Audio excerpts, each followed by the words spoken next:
அது வெங்கடாபுரம் அப்படிங்கிற கிராமம். அந்த கிராமத்துல சந்திரிகா, ஹரிதா அப்படிங்கிற ஏழை அக்கா தங்கச்சிங்க இருந்தாங்க. கூலி வேலை செஞ்சுதான் அவங்க பொழைச்சுக்கிட்டு இருந்தாங்க. இப்படி இருக்கிற அக்கா தங்கச்சிங்க எங்க வேலை கிடைச்சாலும் அக்கா தங்கச்சிங்க 2 பேரும் சந்தோஷமா பேக் எடுத்துக்கிட்டு கிளம்பிடுவாங்க. இருட்டாவற நேரத்துல வேலையை முடிச்சிட்டு செஞ்ச வேலைக்கு கூலிய வாங்கிக்கிட்டு அக்கா தங்கச்சிங்க 2 பேரும் வீட்டுக்கு வந்து இருக்கிறதுல சமைச்சு சாப்பிட்டுட்டு படுத்து தூங்குவாங்க. அக்கா சந்திரிகா கஷ்டப்பட்டா மட்டும்தான் நம்ம வாழ்க்கை நல்லா இருக்கும்னு யோசிச்சா, தங்கச்சியான ஹரிதா புத்திசாலியா இருந்தா மட்டும்தான் இந்த உலகத்துல வாழ முடியும் அப்படின்னு பேசிக்கிட்டு இருந்தா. உனக்கு புத்திசாலித்தனம் அப்படின்னா உன் கண்ணுக்கு படுறத எல்லாமே கொண்டு போய் வீட்டுல வைக்கிறதா? அக்கா, இந்த உலகத்துல உபயோகத்துக்கு வராதா இருக்கிற எந்த ஒரு பொருளும் இல்லைன்னு ஒரு மகான் அன்னைக்கே சொல்லிருக்காரு. அதுக்குதான்க்கா நான் வழியில கடிக்கிற கல்லு, மண்ணு, இட்டிகை, இரும்பு பொருளுங்க அப்படின்னு எல்லாமே கொண்டு போய் வீட்டுல வைக்கிறேன். அது உனக்கு தெரிஞ்ச விஷயம் தானேக்கா. நான் எல்லா பொருளுங்களையும் கொண்டு போய் வீட்டு பக்கத்துல தானே சேர்த்து வைக்கிறேன். அவங்கவுங்க செய்யற வேலை அவங்கவுங்களுக்கு சந்தோஷம் அப்படின்னு பெரியவங்க சொன்னது உண்மைதான் போல. உன்னோட பைத்தியக்காரத்தனமும் உனக்கு சந்தோஷம்தான். இந்த மாதிரி ரோட்ல கிடைக்கிற கல்லு, மணலு, இரும்பு பொருளுங்களை சேர்த்து வைக்கிறது புத்திசாலித்தனம்னு நீ யோசிக்கிற. இத சந்தோஷம்னு சொல்ல மாட்டாங்க, பைத்தியக்காரத்தனம்னு சொல்லுவாங்க. சரி அக்கா, இது எனக்கு சந்தோஷம் தானே. இந்த பொருளுங்க எல்லாமே வீட்டுல இருக்கிறது உனக்கு எந்த பிரச்சனையும் இல்லல்லக்கா. அது இருந்துட்டு போட்டோம் விடு. சரி தங்கச்சி, இதனால எனக்கு எந்த பிரச்சனையும் இல்ல அப்படின்னு அக்கா தங்கச்சிங்க 2 பேரும் பேசிக்கிட்டு இருக்கும்போது ஜோரா மழை வந்தது. வேலைக்கு யாராவது கூப்பிடுவாங்கன்னு அக்கா தங்கச்சிங்க 2 பேரும் மழையில கொடை பிடிச்சுக்கிட்டு நின்னுகிட்டு இருந்தாங்க. ஆனா யாருமே வேலைக்கு கூப்பிடாததுனால, தங்கச்சி இன்னைக்கு வேலை இல்லைன்னு நினைக்கிறேன், சரி வா நம்ம 2 பேரும் வீட்டுக்கு போலாம். ஆமாக்கா, யாருமே நம்மள கூப்பிடல, சரி வாக்கா நம்ம 2 பேரும் வீட்டுக்கு போலாம் அப்படின்னு அக்கா தங்கச்சிங்க 2 பேரும் வீட்டுக்கு போய் இருக்கிறதுல சமைச்சு சாப்பிட்டு வீட்லயே இருந்துட்டாங்க. இப்படி கொஞ்ச நாள் ஆச்சு. மழை நிக்கவே இல்ல. அக்கா தங்கச்சிங்க மழைய பார்த்து ரொம்ப கவலைப்பட்டுக்கிட்டு வெளியே நின்னு யோசிச்சுக்கிட்டு இருந்தாங்க. நம்ம மல்லிகை கடை மல்லிகா சித்திக்கிட்ட கடன் வாங்கி மல்லிகை பொருளுங்கெல்லாம் வாங்கிட்டு வந்தோம்ல, அந்த மல்லிகை பொருளுங்க எல்லாமே காலி ஆயிடுச்சு. என்ன பண்றதுன்னே தெரியல. வேற என்னக்கா பண்ண முடியும்? ஏன்க்கா நீ அதை பத்தியே யோசிச்சுக்கிட்டு இருக்க? வயிறு நிறைய தண்ணிய குடிச்சிட்டு படுக்க வேண்டியதுதான். சும்மா எதுவுமே யோசிச்சுக்கிட்டு இருக்காத, நடக்கிறது தானே நடக்கும். கொட்டுற மழை கொட்டிக்கிட்டே இருக்கு. மழை எங்கேயாவது நிக்கிதா சொல்லு பாக்கலாம். தங்கச்சி, நீ வீட்லயே கொஞ்சம் பத்திரமா இரு. நான் தர்மையா பெரியப்பா இருக்காருல்ல, அவர் வீட்டுக்கு போயிட்டு வரேன். அக்கா, நான் வேண்டான்னு சொல்றேன்ல, சொந்தக்காரங்களை எப்பவுமே நம்ப கூடாது. எந்த காரணத்தை கொண்டும் நீ அவங்க கிட்ட எல்லாம் போய் கை நீட்டி நிக்காத. எதுவுமே வேண்டாம், வீட்லயே இரு. எனக்கு அவங்கள பார்த்தாவே கோவம் வரும். அதுக்கு தாண்டி நீ என் கூட வராத, வீட்லயே இருன்னு சொல்றேன். நீ வீட்லயே பத்திரமா இரு. நான் ஒரு தடவை பெரியப்பா உங்க வீட்டுக்கு போய் பேசிட்டு வந்துடுறேன். அக்கா, நம்ம வேலை இல்லாம சாப்பிட ஒண்ணு இல்லாம பட்னியில செத்தா கூட பரவாயில்ல. எந்த காரணத்து கொண்டு சொந்தக்காரங்க கை கடியில போய் நிக்கவே கூடாது. அன்னைக்கு எனக்கு உடம்பு சரியில்லாதப்போ அவங்க செஞ்ச வேலை ஞாபகம் இருக்கா? நம்ம கஷ்டத்துல இருக்கோம் அப்படின்னு அவங்க கிட்ட உதவி கேட்கறதுக்காக போனா அவங்க நம்மள கேவலமா பார்த்து சிரிக்கிறாங்க. எதுக்குக்கா நம்ம அவங்க கிட்ட போய் உதவி கேட்கணும்? அதுக்கு இல்லடி, அப்பா அம்மா செத்து போகும்போது உன்னை என் மடியில போட்டுட்டு அவங்க செத்துட்டாங்க. அக்கா, நம்ம எவ்வளவுதான் கஷ்டப்பட்டாலும் பரவாயில்ல, யாருகிட்டயும் போய் கையேந்தி நிக்காத.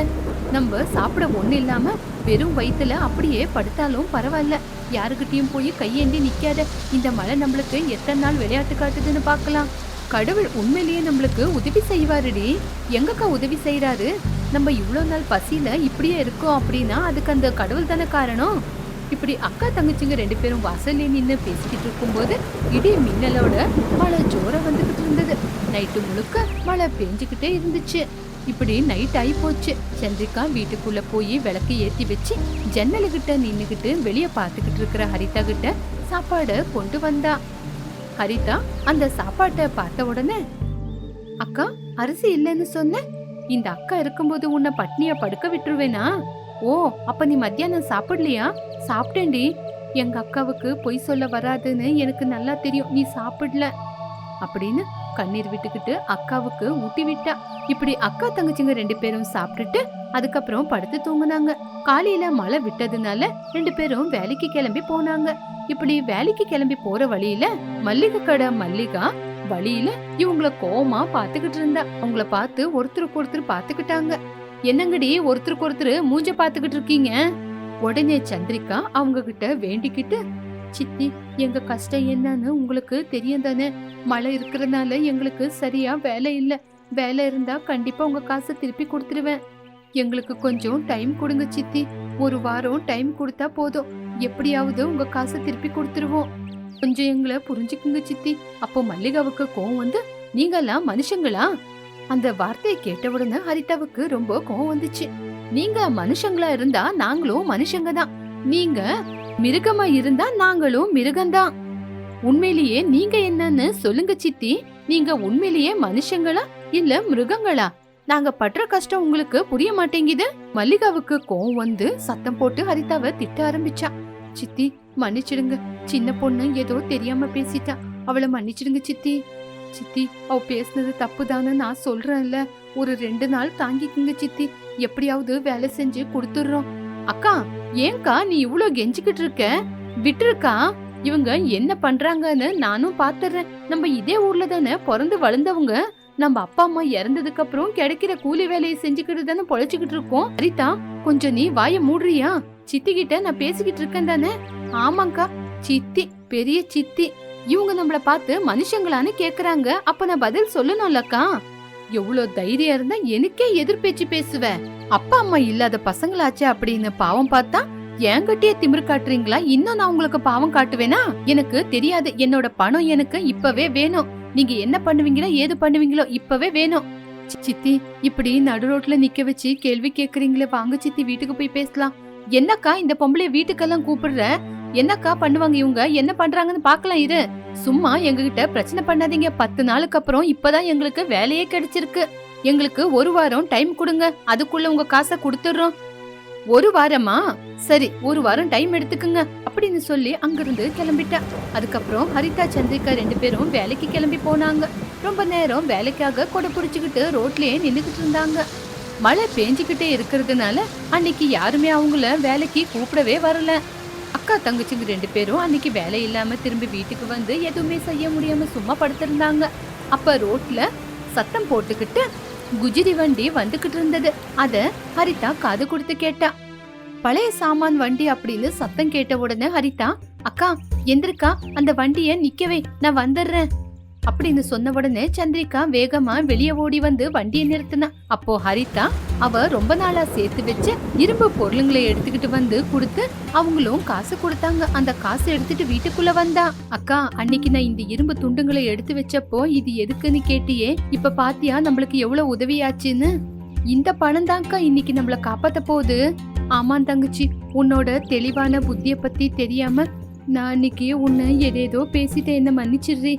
என்னக்கா போய் என்கிட்ட போய் மன்னிப்பு கேக்குற? அக்கா, நம்ம இந்த பணத்துல ஏதாவது ஒரு சின்ன வியாபாரத்தை செய்யணும். என்ன வியாபாரக்கா செய்யலாம்? நீயே சொல்லுக்கா. தங்கச்சி, டீ கடை போடலாமா? அட ஆமாக்கா, டீ கடை வைக்கலாம். இது மழை பெய்யுற நேரம், அதுவும் இல்லாம நம்ம வேலைக்கு போற இடத்துல டீ கடையே இல்லக்கா, அங்க நல்ல வியாபாரமாகும். இப்படி அக்கா தங்கச்சிங்க 2 பேரும் அந்த பணத்துல ஒரு நல்ல முகூர்த்த நாளா பார்த்து ஒரு நல்ல டீ கடைய போட்டாங்க. அங்க டீ கடைய போட்ட உடனே டீ ரொம்ப நல்லா டேஸ்டா இருந்ததுனால கொஞ்ச நாள்லயே அவங்களுக்கு நல்ல லாபம் வர ஆரம்பிச்சது. நிறைய பேர் அங்க வந்து டீ குடிக்க ஆரம்பிச்சாங்க. இப்படி அவங்களுக்கு வந்த லாபத்துல மல்லிகை கடை மல்லிகாவுக்கு கொடுக்க வேண்டிய காசை கொடுத்தாங்க. சந்திரிகா, நீங்க எப்படியாவது இந்த பணத்தை கொடுத்துவீங்கன்னு எனக்கு தெரியுமா. நான் அன்னைக்கு பேசினது தப்புதான். சித்தி, காசை எண்ணி பாத்துக்குங்க. எதுக்குமா என்றது நீங்க கொடுத்தா கரெக்டா தான் இருக்கும் அப்படின்னு சொன்ன உடனே அக்கா தங்கச்சிங்க அங்கிருந்து கிளம்பிட்டாங்க. இப்படி அன்னையில இருந்து அக்கா தங்கச்சிங்க 2 பேரும் நல்லபடியா டீ கடையில வியாபாரம் பண்ணிக்கிட்டு சந்தோஷமா வாழ்ந்தாங்க. சந்திரிகாவோட புருஷனான அரவிந்துக்கு லீவு கிடைச்சதுனால அவனோட பொண்டாட்டிய கூட்டிக்கிட்டு பொண்டாட்டி ஊருக்கு வந்தான். சந்திரிகாவுக்கு இன்ஸ்டாகிராம்ல வீடியோ பண்றது, ரீல்ஸ் பண்றது, செல்ஃபி எடுத்து போடுறதுன்னா ரொம்ப பிடிக்கும். முதல் நாள் சுரேகா அவளோட அம்மா கிட்ட வந்து இப்படி சொன்னா. மம்மி, நம்ம ஊர்ல ஃபேமஸான டெம்பிள் இருக்குல்ல, நான் அங்க போயிட்டு வரேன். பரவாயில்லையே, அவ்வளோ பக்தியா உனக்கு? மம்மி, நோ மம்மி, என்னோட ஃப்ரெண்ட் இருக்கால, அவ லீவ்ல ஊருக்கு போயிருந்தா. அப்போ அவளும் கோயிலுக்கு போய் இன்ஸ்டாகிராம்ல ரீல்ஸ் பண்ணி போட்டிருந்தா. நானும் அதே மாதிரி பண்ணி போடணும். அப்ப அவங்க அம்மா, இங்க பாரு சுரேகா, நீ நினைக்கிற மாதிரி இது ஒன்னும் சிட்டி இல்ல, கிராமம். என்னங்கம்மா எப்ப பார்த்தாலும் ஏதாவது சொல்லிக்கிட்டே இருப்பீங்க. அரவிந்த் தூங்கிக்கிட்டு இருக்காரு, அவரு எந்திரிச்ச உடனே கோயிலுக்கு அனுப்பி வைங்க அப்படின்னு கிளம்பி போயிட்டா. வழியில வரும்போது கிடைக்கிறவங்க கூட செல்ஃபி எடுத்து அதையும் அப்லோட் பண்ணா. அதுக்கப்புறம் அங்கிருந்து கோயிலுக்கு போனா. கோயிலுக்கு போய் கோயில் வாசல்ல நின்னுக்கிட்டு டான்ஸ் ஆடிக்கிட்டு ரீல்ஸ் பண்ணி வீடியோவை அப்லோட் பண்ணிட்டு இருந்தா. அந்த கிராமத்து ஜனங்க எல்லாருமே அவளை பார்த்து சிரிச்சுக்கிட்டு இருந்தாங்க. அந்த நேரம் பார்த்து அங்க அரவிந்த் வந்து கோபத்துல போனை புடுங்கிக்கிட்டான். சந்திரிகா, நீ என்ன பண்ணிக்கிட்டு இருக்குன்னு தெரியுதா? நான் என்ன பண்றேன்? டான்ஸ் பண்ணி வீடியோவை அப்லோட் பண்ணிக்கிட்டு இருக்கேன். எவ்வளவு நல்லா டான்ஸ் பண்ணிருக்கேன் பாருங்க. அங்க பாத்தீங்களா என் டான்ஸ் பார்த்து எத்தனை பேர் செல்ஃபி எடுத்துக்க வந்திருக்காங்கன்னு? ஐயோ பைத்தியக்காரி, அவங்க செல்ஃபி எடுத்துக்க வரல, உன்னை பார்த்து சிரிச்சுக்கிட்டு இருக்காங்க. இப்படி எல்லாம் பண்ணி எதுக்காக என் மரியாதையை எடுத்துக்கிட்டு இருக்க? வா வீட்டுக்கு போலாம் அப்படின்னு கோமா கைய பிடிச்சி வீட்டுக்கு இழுத்துக்கிட்டு வந்தான். சந்திரிகாவோட அப்பா அம்மா 2 பேரும் திண்ணையில உட்காந்து பேசிக்கிட்டு இருந்தாங்க. அரவிந்த் கோவமா சந்திரிகாவை இழுத்துட்டு வந்தான். அங்கே உட்காந்து இருந்த அவங்க அப்பா அம்மா பார்த்தாங்க. என்னங்க மாப்பிள, கோவமா சந்திரிகாவை கூட்டிக்கிட்டு வரீங்க? சந்திரிகா என் பாசமாக. பாருங்க டேடி, அரவிந்த் எவ்வளவு கோவப்படுறாங்கன்னு. என்ன ஆச்சு மாப்பிள? அங்கிள், சந்திரிகா கோயிலுக்கு போய் டான்ஸ் பண்ணிக்கிட்டு ரீல்ஸ் பண்ணிக்கிட்டு இருக்கா. ஊருக்குள்ள இருக்கிற ஜனங்க எல்லாம் அவளை பார்த்து சிரிச்சுக்கிட்டு இருக்காங்க. இவளை இங்க கூட்டிட்டு வராங்கட்டி என் உயிர் போய் உயிர் வந்துருச்சு. ஏமா கோயிலுக்கு முன்னாடி நின்னு டான்ஸ் பண்ணிக்கிட்டு இருந்தியா? ஆமா டேடி. அப்படியெல்லாம் பண்றது தப்புமா. டேடி, நானு டேட் லிட்டில் பிரின்சஸ், எனக்கு தெரியாது. பாத்தீங்களா இவ எப்படி பேசுறான்னு? அதுக்குதான் உங்ககிட்ட சொன்னது இவளை இவ்வளவு பாசமா வளர்க்காதீங்கன்னு. இவளுக்கு எப்போ என்ன பண்ணணும்னு ஒண்ணுமே தெரிய மாட்டேங்குது. ஏண்டி குழந்தைய பார்த்து அப்படி சொல்ற? எவ்வளவு நாள் கழிச்சு பொண்ணு வந்திருக்கா. அம்மா சந்திரிகா, நீ உள்ள போமா, உங்க அம்மா அப்படிதான் பேசிக்கிட்டு இருப்பா. அவ செஞ்ச டான்ஸ்க்கு இன்ஸ்டாகிராம்ல லைக் வந்துச்சு. அப்பாவோ, டேடி இங்க பாருங்க டேடி, நான் செஞ்ச டான்ஸ்க்கு எவ்வளவு லைக்ஸ் வந்திருக்குன்னு அப்படின்னு சொன்ன உடனே அவங்க அம்மா அவளை கோவமா முறைச்சு பார்த்தா. அவங்க அம்மா பாக்குறாங்கன்னு அவ எதுவுமே பேசாம உள்ள போயிட்டா. இப்படி அந்த நாள் போச்சு. மறுநாள் காலையில சந்திரிகா ஃபுட் லாக் பண்ண போனா. சந்திரிகா ஹால்ல இருக்கிறவங்க அம்மா கிட்ட வந்து, மம்மி என் ஃப்ரெண்ட்ஸ் ஃபுட் லாக் கேக்குறாங்க, இன்னைக்கு நைட்டுக்கு நீங்க சமைக்காதீங்க, இன்னைக்கு நைட்டுக்கு எல்லாருக்கும் நானே சமைச்சிடுறேன்.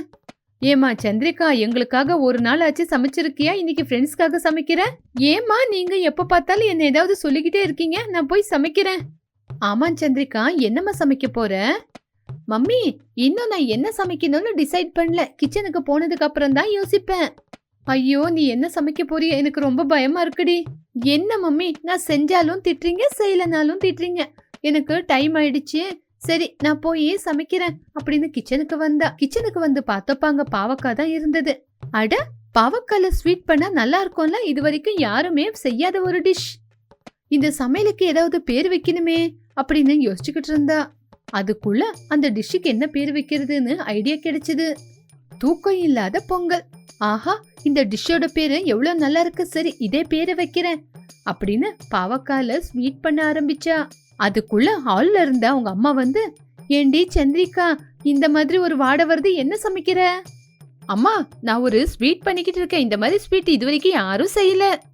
அந்த மாதிரி ஸ்வீட் என்னடி பண்ணிருக்க? அம்மா பாவக்கால ஸ்வீட் பண்ணிருக்கேம்மா. அந்த வார்த்தையை கேட்ட உடனே சுரேகாவுக்கு வார்த்தையே வரல. என்னம்மா ஸ்வீட் பேர் கேட்கறதுக்கே புதுசா இருக்கா, நான் செஞ்ச மாதிரி ஸ்வீட் இது வரைக்கும் யாரும் செஞ்சது இல்லம்மா. இந்த ஸ்வீட்டை மட்டும் இன்ஸ்டாகிராம்ல அப்லோட் பண்ணா எவ்வளவு லைக்ஸ் வரும் தெரியுமா? நீ சமைக்கிறன்னு சொன்னப்போ நான் ஏதோ நினைச்சேன், ஆனா இப்போ நீ ரொம்ப ஷாக் கொடுத்துட்ட. முதல்ல இங்கிருந்து போங்கம்மா, எப்ப பார்த்தாலும் ஏதாவது சொல்லிக்கிட்டு வெரைட்டி ஃபுட் செய்யணும்னா அப்படின்னு சொன்ன உடனே சுரேகா தலைமையில கை வச்சுக்கிட்டு வந்துட்டா. அதுக்கப்புறம் அவ பொங்கல் செய்யறேன்னு ஏதோ ஒரு வெரைட்டி பொங்கல் பண்ணி வீடியோ ஷூட் பண்ணா. இப்படி பொங்கலும் ஆயிடுச்சு. மம்மி, டாடி, அரவிந்த் எல்லாம் வாங்க, டின்னர் ரெடி ஆயிடுச்சு, சீக்கிரமா வாங்க. இப்படி சந்திரிகா எல்லாரையுமே கூப்பிட்ட உடனே எல்லாரும் அவங்க ரூம்ல இருந்து வெளியே டைனிங் டேபிளுக்கு வந்தாங்க. என்னம்மா ஏதோ புதுசா சமையல் செஞ்சிருக்கியா, உங்க அம்மா சொன்னா? ஆமா டாடி, நான் தான் இன்னைக்கு சமைச்சேன் அப்படின்னு அவ செஞ்ச சமையல காட்டினா. அப்பா இது பாவக்காய் ஸ்வீட்ஸ், இது தூக்கம் இல்லாத பொங்கல். என்னவோம்மா ரொம்ப பசி எடுக்குது, சீக்கிரமா பரிமாறு அப்படின்னு சொன்ன உடனே சந்திரிகா எல்லாருக்கும் பரிமாறினா. முதல்ல அரவிந்த் எடுத்து வாயில வச்சான். அப்படியே சாப்பிட்டதெல்லாம் கக்கிட்டான். ஏய் சந்திரிகா, என்னடி ஸ்வீட்டுக்கு சர்க்கரைக்கு பதிலா உப்பை கொட்டி வச்சிருக்க அப்படின்னு சொன்ன உடனே சந்திரிகாவும் ஸ்வீட்டை எடுத்து வாயில வச்சா. அட ஆமாங்க, சர்க்கரைக்கு பதிலா உப்பு போட்டிருக்கேன். சரிங்க, பரவாயில்ல, பொங்கலை சாப்பிட்டு பாருங்க, அது இன்னும் டேஸ்டா இருக்கும் அப்படின்னு சொல்லி பொங்கலை போட்டா. பொங்கல் வாயில வச்ச உடனே அழுந்துட்டான். ஏண்டி இவ்வளோ காரத்தை கொட்டி வச்சிருக்க? எனக்கு எவ்வளோக்கு எவ்வளோ போடணும்னு பதம் தெரியல, அதனாலதான் இப்படி ஆயிடுச்சு. ப்ளீஸ் அட்ஜஸ்ட் பண்ணிக்கங்க. நாளைக்கு உங்க எல்லாருக்கும் புதுசா வெரைட்டி பண்ணி கொடுக்குறேன். இங்க பாருடி, மறுபடியும் சமைக்கிறேன், வீடியோ பண்றேன் அப்படி இப்படின்னு கிச்சனு பக்கம் வந்த காலை வெட்டிடுவேன் அப்படின்னு சொல்லி சுரேகா அவங்களே மறுபடியும் சமைக்க கிச்சனுக்கு போனாங்க. இப்படி சந்திரிகா செய்யற வேலையால எல்லாருக்குமே கஷ்டம். மறுநாள் காலையில சந்திரிகாவோட அம்மா பால் பாத்திரம் எடுத்துக்கிட்டு பால் கறக்கிறதுக்காக வெளியே வந்தாங்க. அதுக்குள்ள சந்திரிகா வந்து, மம்மி எங்க போறீங்க? எங்கடி போக போறேன்? பால் கறக்க தான் போறேன். மம்மி மம்மி ப்ளீஸ் மம்மி, நானும் வரேன் மம்மி. ஏண்டி அம்மா அங்கேயே வந்து கஷ்டத்தை கொடுக்க போறியா? இல்ல மம்மி, நான் வீடியோவை அப்லோட் பண்றேன். இங்க பாருடி, அந்த மாதிரி எந்த வேலையும் செய்யாத, தயவு செஞ்சு அந்த பக்கமே நீ வந்துடாத அப்படின்னு சொல்லிட்டு போனாலும் பின்னாடியே மொபைல் எடுத்துட்டு போனா. இப்படி சுரேகா மாட்டுப்பால் கறந்துகிட்டு இருக்கும்போது சந்திரிகா இன்ஸ்டாகிராம்ல வீடியோவை அப்லோட் பண்ணிக்கிட்டு இருந்தா. இப்படி மொபைல் எடுத்துக்கிட்டு சத்தம் போட்டு பேசிக்கிட்டே அவங்க அம்மா பால் கறந்துகிட்டு இருக்கிற இடத்துக்கு போய், மம்மி நான் பால் கறக்கட்டா? வேண்டாம் தாயே, மாடு ரொம்ப கோவமா இருக்கு, அதுக்கப்புறம் என்ன நடக்கும்னே தெரியாது. எவ்வளவுதான் சொன்னாலும் அவங்க அம்மா பேச்சு கேட்காம மொபைல் ஆன் பண்ணி பாலை கறந்துக்கிட்டே சத்தம் போட்டு பேசிக்கிட்டு இருந்தா. மாடுக்கு கோவம் வந்து எட்டி ஒரு உதைய விட்டுச்சு. அவ்வளோதான், வாயில இருக்க வேண்டிய பல்லு கைக்கு வந்துருச்சு. அதை பார்த்து சுரேகா சிரிச்சுக்கிட்டு இருந்தா. என்ன மம்மி, என் பல்லு கொட்டினது பார்த்து நீங்க சிரிக்கிறீங்களா? நான் என்ன பண்ணாலும் இப்படிதான் ஆகுது, ஏன்னே தெரியல. இப்படி அவ பல்ல கையில வச்சுக்கிட்டு கவலைப்பட்டா. அதுக்கு தாண்டி நான் முதல்ல சொன்னேன், உனக்கு வராத வேலை செஞ்சா இப்படிதான். ஏன் மம்மி இப்ப என்ன ஆச்சுன்னு கத்திக்கிட்டு இருக்கீங்க? பல்லு தானே போச்சு, கை கால் நல்லா தானே இருக்கு, அதை வச்சு வீடியோ பண்ணிக்க வேணாம். ஏண்டி சந்திரிகா, இவ்வளோ பட்டும் கூடவா உனக்கு புத்தி வரல? ஏண்டி மற்றவங்களுக்கு தொந்தரவு கொடுக்குற? மம்மி எனக்கு தெரியாமையே எல்லாமே நடக்குது மம்மி அப்படின்னு எவ்வளவுதான் சொன்னாலும் மறுபடியும் மாட்டுக்கிட்டே போய் அவ கறந்த பாலை காட்டி இன்ஸ்டாகிராம்ல வீடியோவை அப்லோட் பண்ணிக்கிட்டு இருந்தா. அவளோட இன்ஸ்டாகிராம் பைத்தியம் நாளுக்கு நாள் அதிகமாச்சு. இப்படி அவளோட சொந்த ஊர்லயே அங்க இருக்கிற ஜனங்களுக்கு இன்ஸ்டாகிராம்ல வீடியோ போடுறேன் அப்படிங்கிற பேர்ல எல்லாருக்கும் தொந்தரவு கொடுத்துக்கிட்டு செல்ஃபி எடுத்துக்கிட்டு இருந்தா. இப்படி அவளோட இன்ஸ்டாகிராம் பைத்தியம் நிக்கவே இல்லை. இதுதான் இன்னையோட கதை. மறுபடியும் ஒரு நல்ல கதையோட மீண்டும் சந்திக்கலாம்.